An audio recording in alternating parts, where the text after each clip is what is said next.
শুধু দর্শক, আমরা দেখতে পাচ্ছি জাতীয় শহীদ মিনার এবং আন্তর্জাতিক মাতৃভাষা দিবসে আমরা দেখতে পাচ্ছি দুই ভাই বোন খন্দকার মারিয়াম আঞ্জুম আরিবা ও খন্দকার রায়ান জারিফ, দুই ভাই বোন তারা এসেছে এবং শহীদ দেবীতে আমরা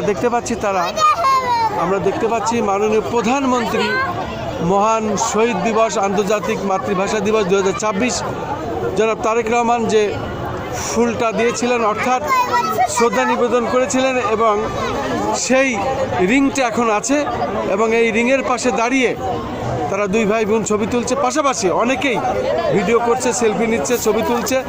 তো এখানে এসে তোমার কেমন লাগছে খন্দকার রায়ান জারিবা? বলেন আঞ্জুমান আরিবা। ভালো। এটা কি জন্য তা জানো তো? এখানে আসা হয় এই শহীদ হয়েছিল এই বাংলা ভাষার জন্য, তাদের সম্মান দেওয়ার জন্য, শ্রদ্ধা নিবেদনের জন্য আমরা আসি। আর খন্দকার রায়ান জারিফ, আপনি বলেন তো কি অবস্থা, এখানে আমরা কেন আসি শহীদ দেবীতে? আজকে মাতৃভাষা দিবস, এই বাংলা ভাষার জন্য আন্দোলন করছিল 52 সালে। তারা সবাই ছাত্র, আন্দোলন করতে গিয়ে গুলিতে তারা নিহত হয়েছিল, শহীদ হয়েছিল। তারপরে থেকে আন্তর্জাতিক মাতৃভাষা, আমাদের বাংলাদেশেই একমাত্র এই মাতৃভাষা হয়েছিল।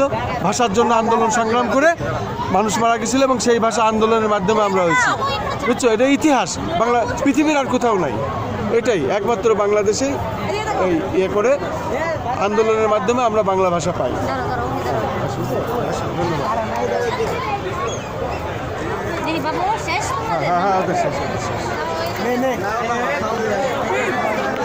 শুধু দর্শক, আমরা মূলত আজ এসেছিলাম শহীদ দেবীতে এবং জাতীয় শহীদ মিনার।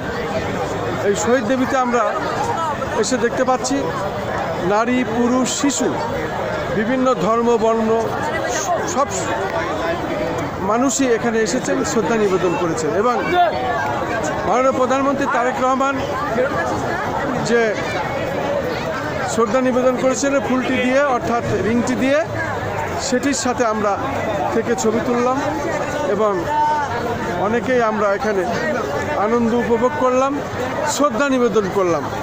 ফুল দিয়ে শ্রদ্ধা নিবেদন করলো শিশু বাচ্চারা, খন্দকার রায়ান জারিফ ও খন্দকার মারিয়াম আঞ্জুম আরিবা। এখন আমরা শহীদ দেবীতে জাতীয় স্মৃতি শহীদ মিনারে এবং জাতীয় শহীদ মিনারে শ্রদ্ধা নিবেদন সহ আমরা এখানে এখন দেখতে পাচ্ছি বিভিন্ন শ্রেণী পেশা বয়সের মানুষ, আমরা তাদেরকেও দেখানোর চেষ্টা করছি।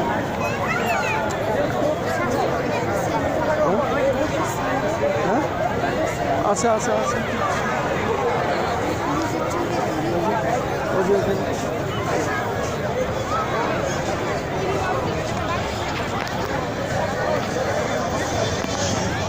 আরিবা